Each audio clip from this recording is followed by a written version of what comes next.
Ladies and gentlemen, the goal in your life is not to figure out how to be comfortable in your mental prisons, but to realize that you have the keys to set yourself free.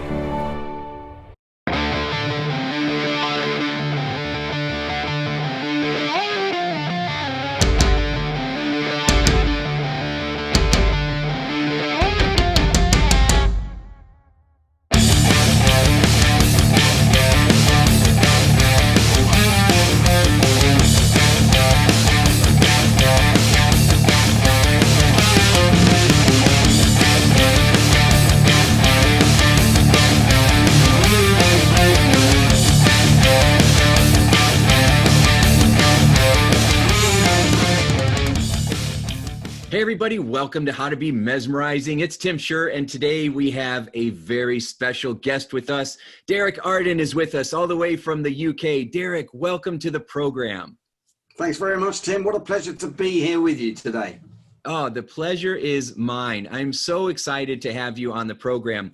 So for those who may not know, Derek was last year voted as the #1 speaker in the UK on negotiations. He is a master at understanding human behavior and how to influence people and how to create win-win situations. In fact, he wrote the book on it. It's called Win-Win, and you can find that on Amazon and on his website. And so, Derek, you have a fascinating background. I know you worked in the banking industry for a long time, and then you decided you were going to take the next adventure in your life, and you started learning more about human behavior and neurolinguistic programming, and you took some classes at a Harvard Business School, and you just started really empowering yourself. So tell me a little bit about what that journey has been like for you. Well, it's been a fantastic journey, Tim, because I joined Barclays Bank as a young boy, and I thought I'd stay for 3 weeks, and I stayed for 30 years. I was always fascinated in learning and growing and modeling high achievers, although I didn't know that was what it might have been called 30 years later. And so I looked at the best people, watched what they did and copied it, and in banking. But I was always into training and coaching people, but you couldn't earn a lot of money in that in banking. So I ended up in the large corporate banking division, looking after the largest retailers in the UK and some in the world as well. I looked after Fox and News Corporation in the States and Body Shop. I traveled to San Francisco and Toronto to look after the sort of UK retailers that had a global reach. And I got into some pretty tricky negotiating situations, and I made a note of everything that happened. And I thought, well, this is interesting. And I started buying books on the subject, and I thought, I didn't know what I didn't know. And I don't know what that's called in psychology, but there's some models of that. And when I did find out what I didn't know, I thought I better learn a bit more about it. And because I always wanted to be an expert and the best in my field, I bought every book, every tape set, and got into some pretty hairy banking negotiations where I could watch the body language and watch what was going on and mind read. I know they call it mind reading. It's not really mind reading, is it? It's just being sensory aware of what people are saying, what they're not saying, how they're saying it, etc. And I got more and more curious about the whole thing. And I decided I'd made a plan.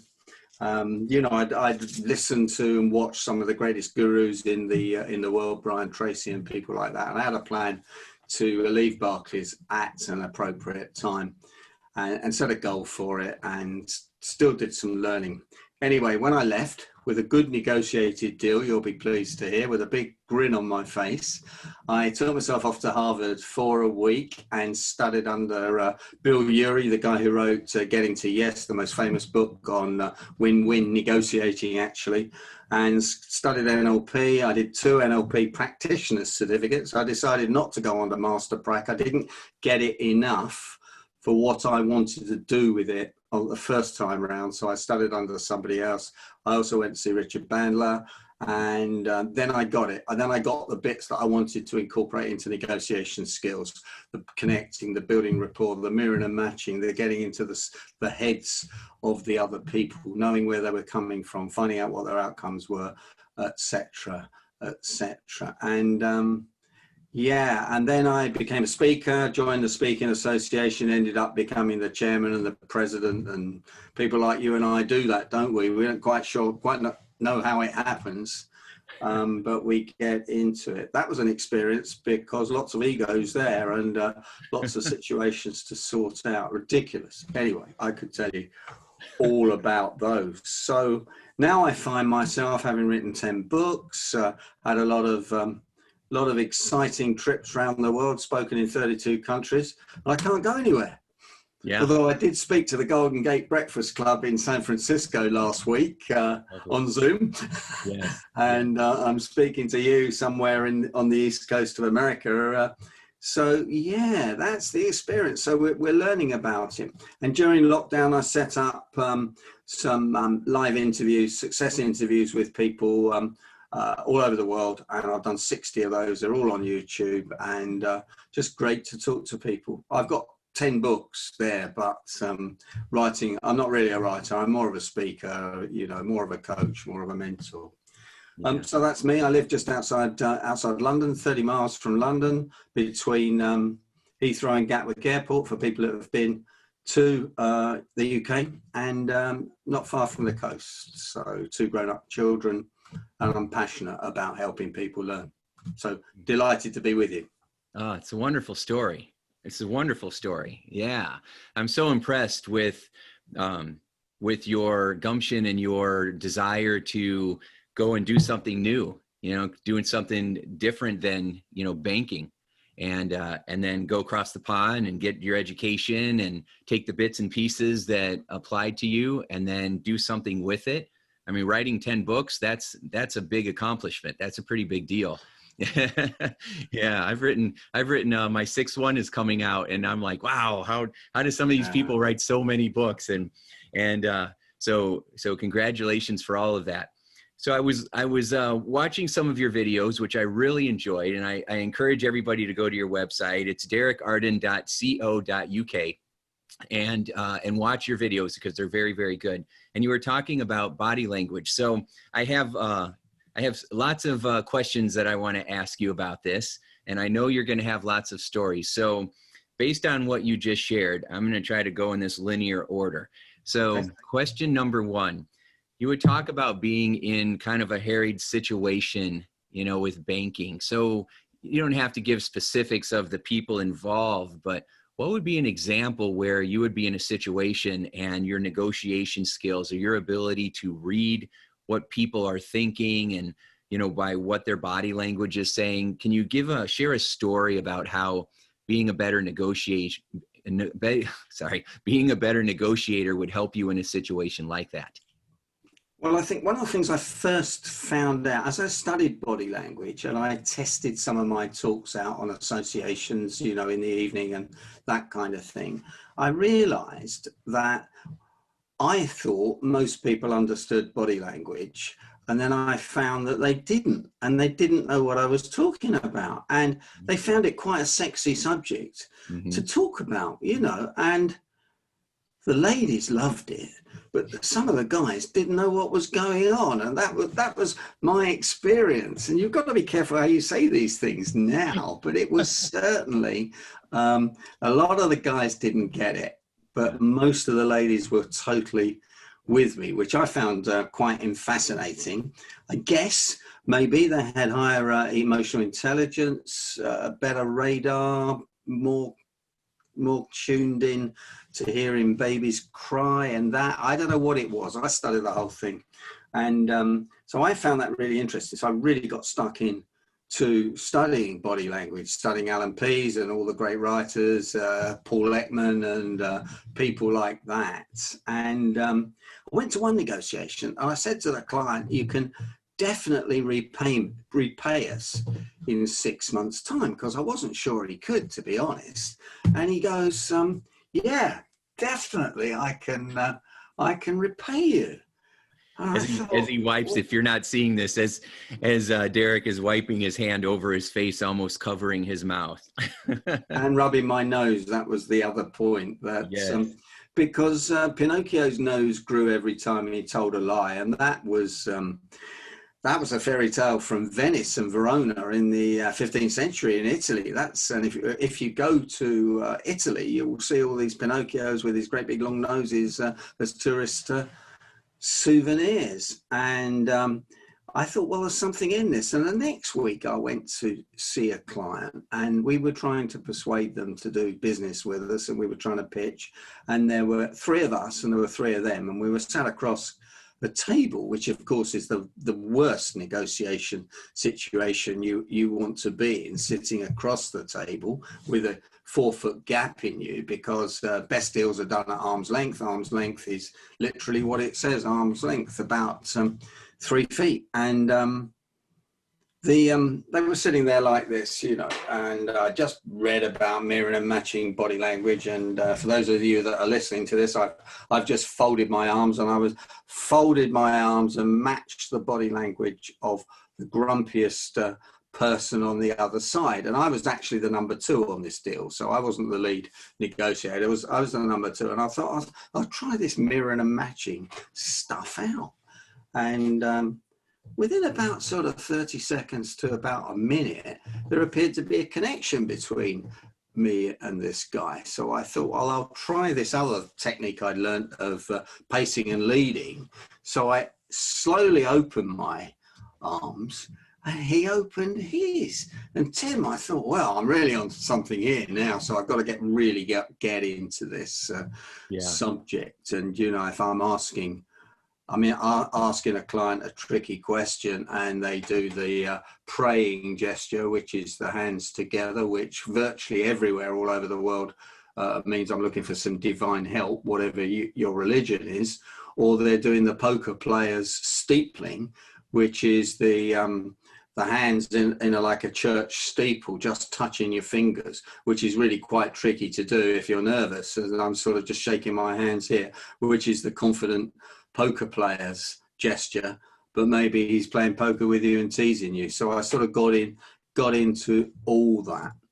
But most body language is intuitive. Most reading body language is intuitive. But once you raise your sensory awareness to it, sensory acuity, whatever the psychologists call it, and notice how people are saying things, what they're saying, what they're not saying, the tone of voice they're saying it with, it's a whole new world, and it opens up all sorts of things. And then we come to the situation where we think everybody else knows what we know. I'm just thinking of the psychological technique that's called, and of course they don't, which is when we can help people get better deals. And most people aren't very good negotiators. They think they are, but no, not many businessmen or businesswomen would want to tell their colleagues they weren't very good at negotiating, because that's a given. The fact is they're not. And you know, there's a lot of negotiation people can learn. Yes. And we've got some interesting politicians negotiating at the moment, haven't we? But we better not go there, because my country is just about to try and exit the European Union without a deal by the look of it. And I think you've got some elections coming up that I've heard something about. Yes. Yeah. It's the whole world is up in the air right now. Yeah. With COVID-19 and with the politics that are happening and the changes that seem to be continually happening. However, you know, this is a part of human history. Our world has always been in transition, and those who are able to flow with the current and flow with it and look for the opportunities that present themselves in any environment are the ones who succeed and find a way to triumph and excel. So I loved what you said. You shared a lot of information in there, and so I want to unpackage it just a little bit so that people can follow us a little bit better. Because you're right, you and I, before this interview, before we were recording, we're laughing because sometimes we assume that everybody knows what we're talking about. And when we talk about matching and pacing or body language or even what NLP is, neuro-linguistic programming, and most people don't. You know, or we'll say Tony Robbins, because a lot of people associate NLP with him, and a lot of people don't know who Tony Robbins is. And so, you know, it's a very small percentage of people who are actually really self-aware, who have put time and energy into developing their self-awareness, their emotional intelligence, and their ability to become more influential communicators. Very few people do this. And so when you're talking about matching and pacing, and if someone folds their arms, you fold your arms, it's because the more alike you are with someone else, the more they seem to like and trust you. And so our goal is to help people feel like I'm like you, right? And the more I'm like you, the more you're going to like me. And so when we match how they're holding their body, or we use the same kinds of words they're using, or the same volume of voice, right? If they're loud, I'm loud. If they're soft, I'm softer. When you squeeze their hands, there's so many ways that you can understand what people are thinking about and where they're coming from. And so it's really fascinating stuff. And there are a lot of amazing books out there, including the ones that you and I have both written, that make it really practical, right? When you're writing, Derek, your writing style is very practical. You're not getting caught up in all the verbiage and all the lingo and all that stuff. You're just, this is how it works, and this is how you use it. And this is how you use it in negotiating. And so you could have used it for a variety of things. Was there something, I guess maybe it was from your banking career, that you decided to become a real positive, well-known influencer in the field of negotiation itself? Is there something that really drew you? Because you could go a lot of different directions. What made you go into negotiating? Well, I'd always been a teacher, Tim, and an educator, or whatever you want to call it. I don't know what the right word is, but let's say an educator. I'd always been a fan of math. I always wanted to learn and get more information. So that was me. And a lot of my colleagues thought I was crazy, actually. They thought I was kind of the crazy guy. And that's how you know you're on the right track, actually. It was interesting what you said. So I wasn't a typical banker, but I was good at the politics, good at the internal negotiations. In a large corporation, that's very important to survive. But my client list included the retail sector in the UK, and Tesco was the third largest retailer in the world at that time. It was third to Walmart and Nordstrom, I think, at that time. And how the world's changed now, you know, it's sort of Amazon, Apple and everybody else, and they're way down the batting list from that time. But I had a negotiation with Tesco's on £1 million contract. That's $1 million, call it. It doesn't really matter. It was a lot of money. And when I got to their offices, and I remember their offices very clearly, old-fashioned offices built in the 60s, cheap and cheerful, typical retailer. Head office doesn't want to spend too much money. And when I got in the finance director's office, he said, well, we told you to come with the best price. What is it? Just like that, no rapport, no connection, nothing at all. And I started waffling around, well, it's not about price, it's about service, it's about delivery, it's about relationships, and all those things they teach you in sales school, etc.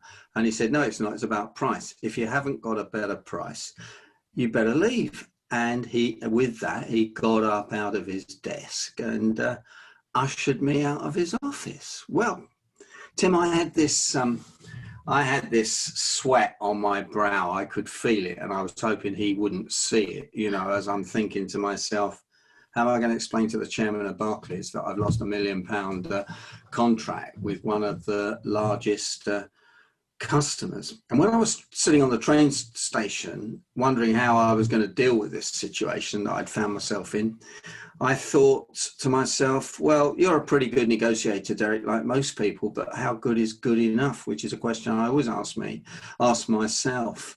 And I thought, well, it's not good enough. You're clearly operating in the third division compared with the first division of the global retailers. And so that night I went out and bought a book, the only book that had been written by a Brit in those days, Everything is Negotiable, by a Scotsman called Gavin Kennedy. And I also signed up for some Nightingale audio programs. In fact, they were on tapes in those days, Tim. Some of your listeners and viewers won't know what a cassette tape is. I'm ashamed to say I do. And bought all those, listened to them on the way to work on a sunny Walkman, and just grabbed as much information. And I thought at the same time, this would be a really good subject to teach, because my experience is I thought I was pretty good at it, but I wasn't. And looking around at my colleagues, they don't even know what I'm studying. And I found that I knew more about it than my boss. I knew more about it than my boss's boss.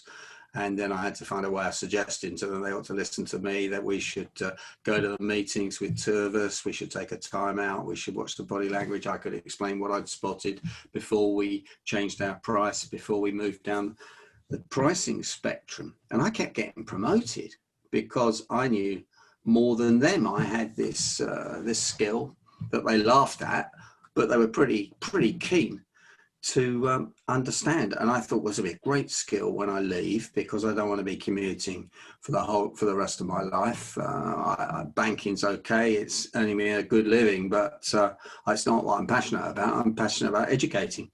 Mm-hmm. So I then went out and talked to a few associations and tested my model, which is in the book, played with it. And then when I negotiated my way out of Barclays, but that was it. There were a number of situations at that point.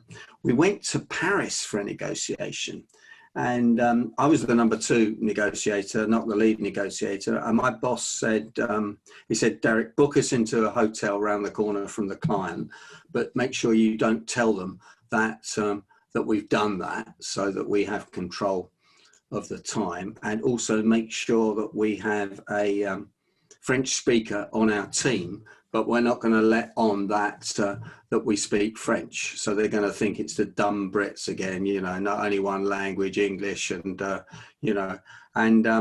wouldn't see us till 5:30 in the evening. They didn't turn up till 6:15, which is extremely rude, but they waffled on the negotiations. 4 of them sat one side of the table, we sat the other. Not really a win-win situation, more of a win-lose situation. And they talked amongst each other in French very quickly, assuming we didn't know, we didn't understand. We took a break and a time out, and anyone that's listening to this, one of my top tips is you've got to take a break from a negotiation. You've got to stop, you've got to reassess.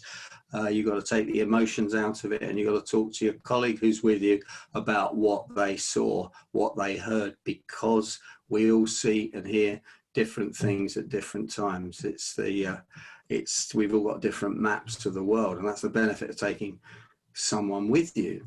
And so it got to about 8:15, and they'd assumed, and that's another big mistake people make when they're negotiating, they make assumptions where the other person's coming from, rather than asking questions. And as we know in the English language, the first 3 letters of assumption is ass, and assumptions make an ass out of you and me, which is a great one to remember. They assumed we were catching the last flight from Charles de Gaulle Airport back to Heathrow, which was 9:45 in the evening. And of course we weren't. We were booked in the hotel around the corner. So they were applying the time squeeze to us, thinking that we would cave in at the last minute, because 80% of negotiations are concluded in the last 20% of the negotiation time. It's good old Wilfredo Pareto, the Italian economist, who invented the 80-20 rule. It seems to work all the time. Well, they got a bit grumpy about 8:30, and when we said, no, we can carry on negotiating all evening, because it turned out that their lead negotiator was going out to dinner with his girlfriend, not his wife. So it was a bit complicated because it was her birthday, and he had to go at 10 o'clock, and that was clearly more important than getting this deal done. So we left. But another thing happened in that, which I'll always remember, was they said they'd set up a breakout room for us. Now, listen to my words carefully: set up a breakout room. And my boss said to us straight away, don't say anything in this room, I bet it's bugged. Now, I don't know whether it was bugged or not, but the word setting us up, was pretty crucial. And we went outside and we walked around the block. Because in most corporations, they have their boardroom swept for bugs every morning, because, inside information, stock market information, etc. People can get hold of that sort of information about acquisitions, etc. You never know what would happen. So Barclays certainly did. Every morning was swept for bugs. Wow, that I did not know. That's yeah. Well, I didn't know if I hadn't have been, but I knew a lot of people inside in Barclays, because I talked to everybody, because you learn so much. Information is power. So that deal didn't get done, but it got done the next week we flew back and the deal was done, and there was no game playing or strategies or tactics that go on. And the thing I would say is you can learn an awful lot about negotiations by looking at our political leaders, looking at sports negotiations, particularly, there's a huge negotiation going on in football at the moment with the world's best player, Lionel Messi, who wants to leave Barcelona, but his contract doesn't say he can leave Barcelona. But if a soccer player doesn't want to play football for you, you've probably got to sell him, whatever the contract says. Yeah. So we can learn a lot from these negotiations that go on. They're called megaphone negotiations, where people leak things to the press. They say, a close friend of his said he doesn't want to play for Barcelona. Well, what does that mean? Yeah. So those two things happened all at the same time as I'd started studying it, and it just reinforced the fact that I thought, well, when I changed careers, I'm not going to work for anybody else. I didn't like the politics. The politics were too tricky to negotiate, and didn't want people breathing down my neck. Travel the world with my wife, meet some interesting people, study the subject, and earn a living. Not earn a fortune, but earn a nice living, a nice lifestyle living, and a nice lifestyle job. And I've been doing that for a while now. Yeah. That's amazing. That's very good. So, as you were going through there, what might be some basic body language techniques or some simple things that people could listen to this interview and then immediately start paying attention to it or noticing things? Well, the first thing you've got to raise your sensory acuity, your emotional intelligence. Now, this is easier for some people than other people. And I personally, when I got into this, I always have a really good notebook, a notebook which looks okay to get out in front of the client. And on the top of the page for a meeting with you, Tim, I would write in very small capitals, watch his body language, just to remind me to make it, because generally body language works on the unconscious awareness. A bit of a sweeping statement there for somebody like you, who's a psychologist and knows all about a lot more than me. But basically, people don't notice it, and if they don't notice it, it works on the unconscious mind, and therefore you want to raise your conscious awareness to what's happening. And the first thing is that really, it's the body language is saying what the person's thinking rather than what they're saying, and we actually want to get inside their minds to see what they're thinking. And it's been said, and I don't think it's been proved, but I'm okay with it, that it's 5 times more difficult to lie with your body language than it is with the words, because there'll be little giveaways. So you've got to raise your watching skills. But the next thing is, in an important negotiation, it's obviously very important to take someone with you, because the way the brains work, and I like to use the old left and right brain model from the 80s because it's simpler to understand. The left brain works writing logic, spreadsheets, words, and everything else, and the right brain picks up the signals, the body language, the intuition, the emotions, and the big picture. And therefore, the tighter we get, the more stress we get, the more our heartbeat and our blood pressure goes up, the more we're going to start concentrating on the numbers rather than watching what's happening, or watching the people move back, start fumbling, maybe go red, bit of sweat, the blink rate goes up. All these are signs and signals that you want to pick up, because not one means anything, but a whole combination of them gives you big clues to what's going on. And therefore, it's better to have someone disengaged from the stress, from the pressure of the one-to-one negotiation over the table, watching the signals, so that when you go out and take a break, take a time out, like I said earlier, very, very important that you do that, they can tell you what they saw. Mm-hmm. And if you and I were negotiating on a team, I'd say, look, Tim, when I put the offer on the table, I want you to watch exactly what the reaction is. So, you know, I might say, well, you know, the best at the moment, note the language, at the moment means I can come down. At the moment, the best offer we can give you is $1 million, or 999.7, because it's better to use funny numbers. Sounds a lot less than $1 million, doesn't it? And watch their reaction. And if they go, whiz, you know, that's outrageous, Derek, I can't believe, you know, do a real flinch, a bit like the one that Khrushchev did at the United Nations in the Cuban Missile negotiations, when he took his shoe off and banged the table. He didn't actually take his shoe off. He had a spare shoe passed to him by one of his aides to bang the table. And anyone that's studied cultural negotiations will know that showing the soles of your feet or banging the table with your shoe is one of the biggest insults that you can give to people in the Middle East or east of, you know, if we're in the West, in the East. And a lot of people don't know those cultural issues. Mm-hmm.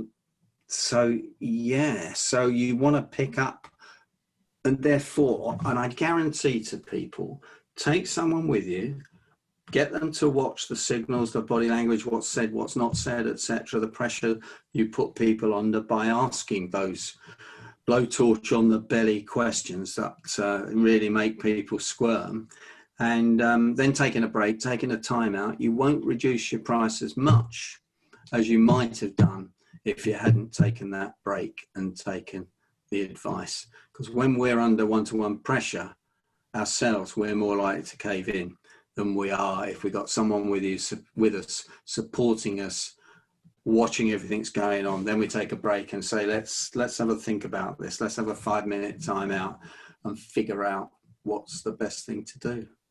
Yeah. And if you're on your own, still do that. Still say, I'll get back to you tomorrow.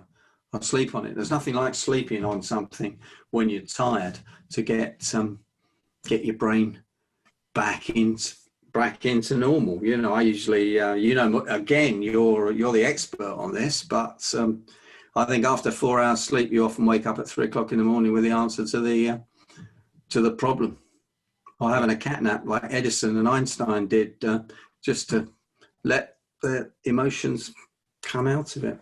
Yeah, well said. So yeah, that's my feeling. And there's loads and loads of books on body language, but you're looking for the basic signals in these situations. You're looking for the nose rub. You're looking for the movement back. I'm moving back. That's a defensive, non-buying signal, non-agreeing signal. Folded arms, moving forward. What if you see someone who's lying? Do you have any telltales for if somebody's not telling the truth or getting uncomfortable?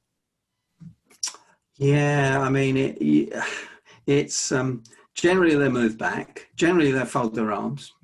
Generally they'll start losing eye contact with you, and they will just look under pressure. And at that point you might want to say, well, you know, we'd really like to get this deal done, but is there anything we can help you to get this through your people or something? So, you know, go easy on them. That's not the time to, you know, turn the screw. And also recommend to people, if you're under pressure, say to, you know, just ask the question, we do want a win-win deal, don't we? And some of the listeners might not know, but that's a statement followed by a yes tag question. So the yes tag question is designed to get them to agree with you, and even if they don't agree verbally, to agree with you in the mind. And we do want a win-win situation. It's a bit difficult to say we don't, isn't it, at that point? And that's a great time to watch the body language, because if they say, oh yeah, we do want a win-win, but they've moved back, folded their arms and disengaged with eye contact, that's a no. So, you know, it's back to fascinating subject, brilliant subject. It really is. It really is. So you've traveled around the world with your wife and had all these experiences. What's one of the coolest places that you've visited? You know, the first thing that came to my mind was Fiji. I went on a round the world trip. I spoke for the Australian Speaking Association in Melbourne at their conference, and it was cheaper. Well, it probably wasn't cheaper, but it was pretty close to fly right around the world. And I thought, well, that's something that was never in my goals, and so we'll do that. Anyway, we stopped off in Fiji for 2 or 3 days. It was a nice place, but there's lots of other places. You don't have to go halfway around the world. But the cab driver said to me on the way back to the airport, he said, you know, if you'd have come here 150 years ago, I would have had to have eaten you. And I, a bit like you there, that was a pattern interrupt. You know, you go, you just don't know what to say. And then you kind of think it through and you realize that they were all cannibals in Fiji 150 years ago till civilized man arrived. And wow. I did not know that either. Well, if he hadn't have said it, I probably wouldn't have believed it. But my wife and I were sitting in the back of his taxi going to the airport thinking, we better get out of here. Oh my gosh. That's funny. How many times he's probably said that to people. Yeah. I mean, I like the States. I like the States, and it's not as far as Australia. And I've probably been to the States 20 times. And last year I went to the National Speaking Association's convention in Denver, Colorado, and I caught the train to San Francisco. Now that's a pretty cool experience. Or catching the Canadian from Toronto to Vancouver. I like trains. I like sitting there. I like seeing the world. I like meeting people.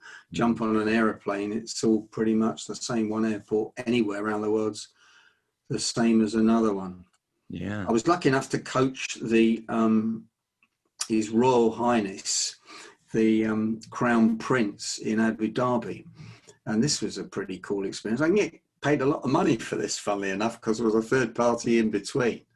But a guy called Frank Finesse and I went together to coach the one person. This is the guy that owns.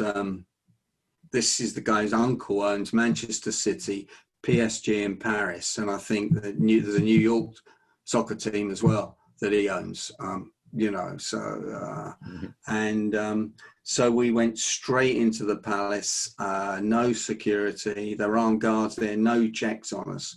And what frightened me more than anything was we were obviously checked out. They'd obviously checked us out totally beforehand without us knowing a thing. But this was a body language story, because when the Crown Prince came in, he was only a young guy, 25, 26 or something. He had these dark glasses on, and he had his dish dash on, you know, all the white robes that they wear.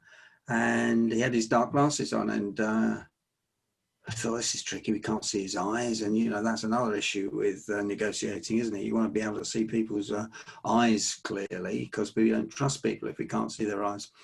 And after about half an hour, Frank was trying everything, and it was Frank's job, and he brought me along because I was a negotiating expert, a bit of company, a bit of moral support. And he said, you know, why did your uncle buy Manchester City? Derek supports Arsenal, I support Tottenham. These are the Premiership clubs in the UK. And he said, I support Arsenal. Oh, well, Derek's a big Arsenal supporter. And at that point, he took his dark glasses off.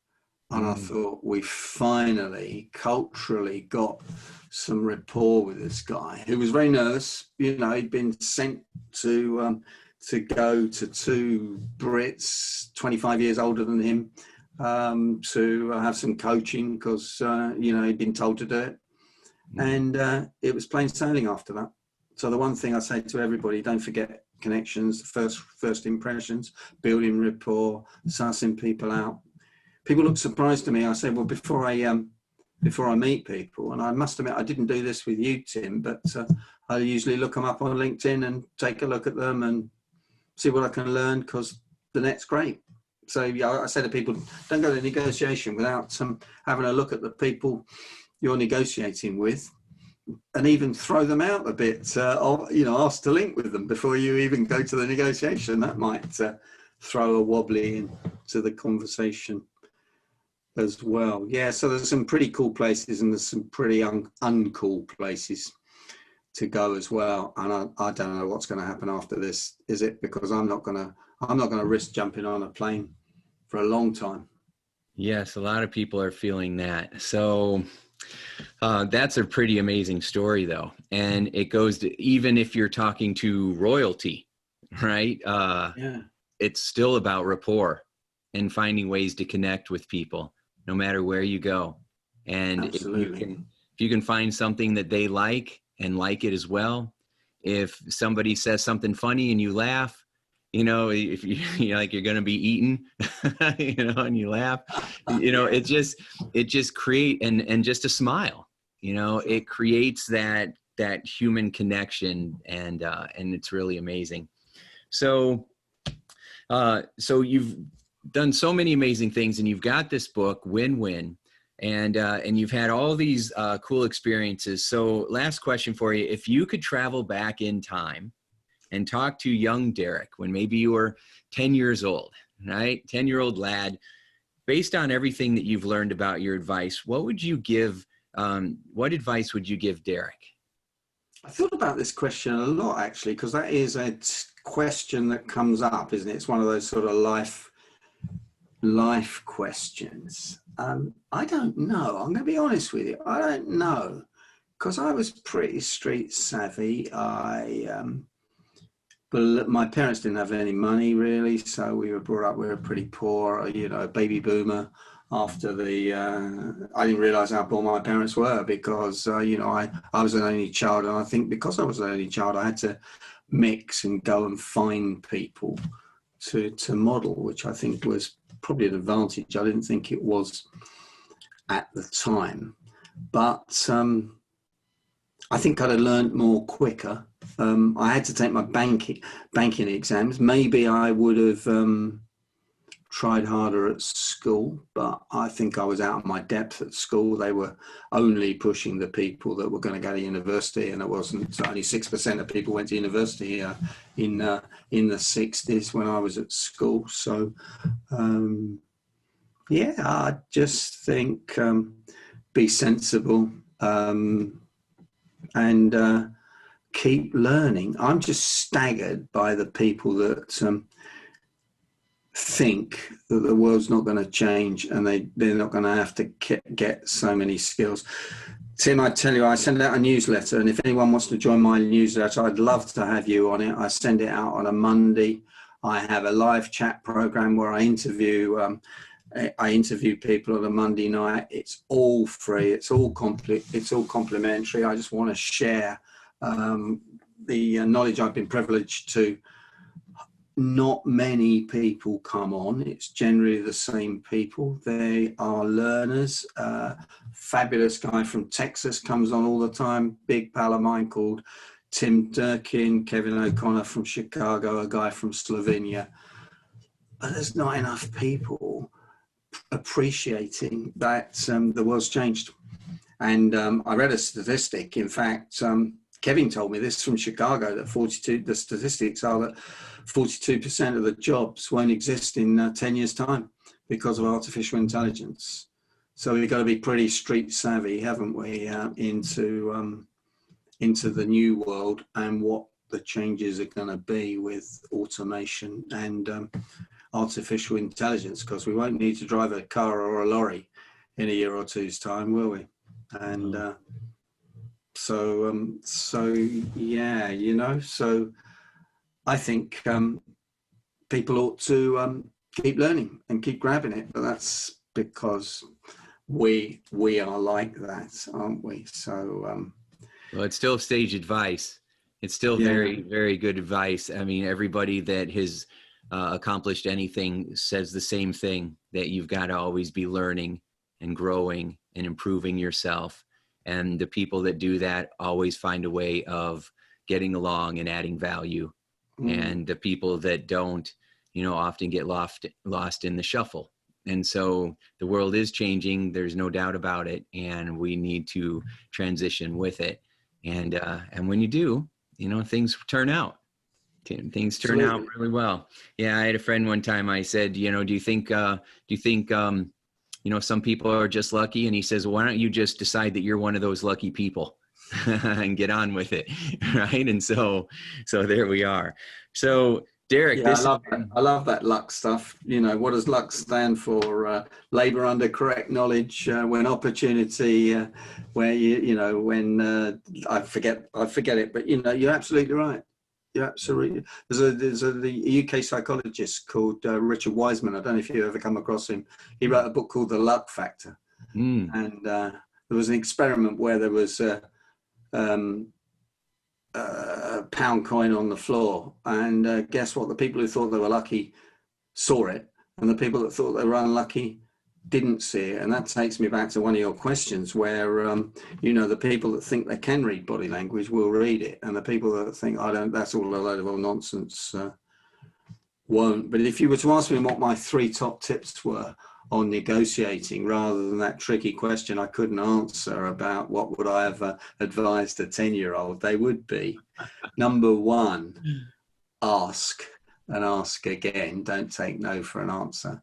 Number 2, listen very carefully to what the person's saying, and listening is a great skill. And thirdly, go for it, and remember that everything's negotiable, and if you can help the other person get what they want, then you can get what you want. And I think that comes from the great philosopher or book writer called Dale Carnegie, doesn't it? How to win friends and influence people. But it's not as difficult as people think, but you've got to get outside your comfort zone, and you will create a bit of conflict. And if you want an easy life, you'll pay the asking price. And if you want to create a little bit of conflict and ask, you'll pay the lower price. There's 2 prices for everything in the world: the asking price and the price you pay if you negotiate it. Wow. Strong advice there. And wow, that was way to finish. That was great. That was really good. Very strong. Yeah, that's excellent. All right, Derek, thank you so much for being a part of this program today. I love your stories and I love the advice. I'm going to go back again, listen to it, take some more notes. And so I really appreciate you being on the show. For everybody that's been watching or listening, make sure you go to Derek Arden, ARDEN.co.uk, and we'll have that in the show notes. So Derek, thank you so much for being a part of this program today. You are just absolutely mesmerizing. Tim, thanks very much indeed. It was a great pleasure to join you and your audience. Thank you. Thank you. Hey, everybody. So there you go. Derek Arden from the UK. Brilliant man. And his book is called Win-Win. Go to Amazon and get the Kindle version, and you will really enjoy the insights, and the way that he delivers the information is so down to earth and so practical and so usable that you definitely want to check out his stuff. And again, his website is Derek Arden, ARDEN.co.uk. So check out his website. And thanks so much for being here. We'll see you next time. Make sure that you take Derek's negotiation and body language tips and apply them into your life and make your life mesmerizing. We'll talk to you soon. Bye, everybody. Hey, would you like more free tips on how to be a mesmerizing leader? Then check out mesmerizingleadership.com, and also hang out with me on Facebook, facebook.com/Tim Shurr. Thanks so much, and make your day a sure success. Hey, it's Tim Shurr. Would you like to learn my best secrets for how to be mesmerizing? Then head over to www.survivingtothriving.me. That's www.survivingtothriving.me. I'll see you there.